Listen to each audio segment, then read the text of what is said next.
Telangana cyber crime పోలీసులు తగ్గేదేలే అంటున్నారు. రకరకాలుగా జనాన్ని బురిడి కొట్టిస్తున్న సైబర్ క్రిమినల్స్ ను వదిలేదే లే అంటున్నారు. కలుగులో దాక్కున్నా సరే బయటకు తీస్తామంటున్నారు. జస్ట్ ఒక్క ఫోన్ కాల్ లేదా వీడియో కాల్తో ఆన్లైన్లోనే మోసం చేసే మాయగాళ్ల భరతం పడుతున్నారు. పలు పక్క రాష్ట్రాల్లో దాక్కుని నేరాలు చేస్తున్న సైబర్ కేటుగాళ్లకు చుక్కలు చూపిస్తున్నారు. తెలంగాణలో జరుగుతున్న భారీ సైబర్ మోసాలపై Telangana cyber security bureau TGCSB దూకుడు పెంచింది. సైబర్ నేరాల దర్యాప్తులో భాగంగా ప్రత్యేక సమన్వయ ఆపరేషన్ నిర్వహించిన టీజీసీఎస్బీ కేరళ, బెంగళూరులో దాడులు చేసి మొత్తం 6 నిందితులను అరెస్టు చేసింది. ఈ అరెస్టులతో కోట్ల రూపాయల సైబర్ మోసాలకు సంబంధించిన కీలక కేసుల్లో గణనీయమైన పురోగతి సాధించినట్లయిందని అధికారులు వెల్లడించారు. సైబర్ మాయగాళ్లను పట్టుకునేందుకు టీజీసీఎస్బీ ప్రత్యేక ఆపరేషన్ నిర్వహించింది. ఇందులో భాగంగా నిందితులు ఉన్నట్లు అనుమానించిన ప్రాంతాలకు తమ బృందాలను పంపింది. కేరళకు 2 బృందాలను, 1 బృందాన్ని బెంగళూరుకు పంపించారు అధికారులు. లోతైన సమాచారం విశ్లేషణ, సమగ్ర ప్రణాళికతో చేపట్టిన ఫీల్డ్ ఆపరేషన్ల ఫలితంగా 3 కేరళలో, మరో 3 బెంగళూరులో పట్టుబడ్డారు. అరెస్టైన వారిలో 5 ఖాతాదారులు, 1 ఏజెంట్గా గుర్తించారు. మొత్తం 3 కేసుల్లో బాధితులకు 16 కోట్లకు పైగా నష్టం జరిగినట్లు సైబర్ క్రైమ్ పోలీసులు తెలిపారు.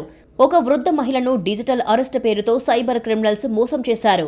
ట్రాయ్, సిబిఐ, ఆర్బీఐ అధికారులమని నటించిన మోసగాళ్లు స్కైప్ ద్వారా నకిలీ విచారణలు నిర్వహిస్తూ బ్యాంకు ఖాతాల పరిశీలన పేరుతో బెదిరింపులకు పాల్పడ్డారు. ఈ ఒత్తిడిలో ఆమె ఫిక్స్డ్ డిపాజిట్లను సైతం విచ్ఛిన్నం చేసి 5,66,51,100 రూపాయలను ఆర్టీజీఎస్ ద్వారా బదిలీ చేసింది. అనంతరం కోటి సిబిఐ కార్యాలయానికి వెళ్లినప్పుడు డాక్యుమెంట్లు నకిలీవని తెలుసుకుని పోలీసులకు ఫిర్యాదు చేసింది. ఈ కేసులో కేరళకు చెందిన రెంజు పాతక్కు రెజిని అరెస్టు చేశారు. అతని వద్ద నుంచి ఒక మొబైల్ ఫోన్ను స్వాధీనం చేసుకున్నారు.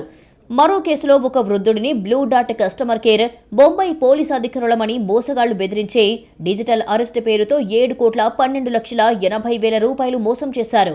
ఈ కేసులో అరుణ్ శ్రీనివాస, సనల్ వి మీనన్ అనే 2 నిందితులను కేరళలో అరెస్టు చేశారు. వారి వద్ద నుంచి 2 మొబైల్ ఫోన్లు సీజ్ చేశారు. కేసులో బేగంపేటకు చెందిన వ్యాపారవేత్తను ORBM ట్రేడింగ్ ప్లాట్ఫామ్ పేరుతో మోసం చేశారు సైబర్ క్రిమినల్స్.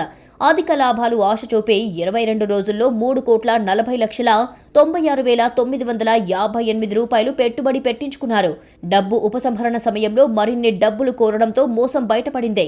ఈ కేసులో వి జయప్రకాష్, బలరాజు, హరీష్ జీ అనే 3 బెంగళూరులో అరెస్టు చేశారు సైబర్ క్రైమ్ పోలీసులు.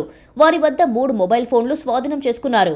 ఈ 3 కేసుల్లోనూ నిందితులు కమిషన్ ఆశతో తమ బ్యాంకు ఖాతాలను సైబర్ మోసాలకు ఉపయోగించేందుకు అనుమతించినట్లు దర్యాప్తులో తేలింది. కొందరు కంపెనీ ఖాతాలను కూడా దుర్వినియోగం చేసి విదేశాలు లేదా ఇతర రాష్ట్రాల్లో ఉన్న ప్రధాన మోసగాళ్లకు ఖాతా వివరాలు అందించినట్లు టీజీసీఎస్బీ అధికారులు వెల్లడించారు. బ్యాంకు ఖాతాలను ఇతరులకు ఉపయోగించేందుకు ఇవ్వాలని, పన్నులు తప్పించుకోవచ్చని చెప్పేవారి మాటలు నమ్మవద్దని టీజీసీఎస్బీ ప్రజలకు విజ్ఞప్తి చేసింది. ఇలాంటి ఆఫర్లు సైబర్ మోసాలకు దారితీస్తాయని హెచ్చరించింది.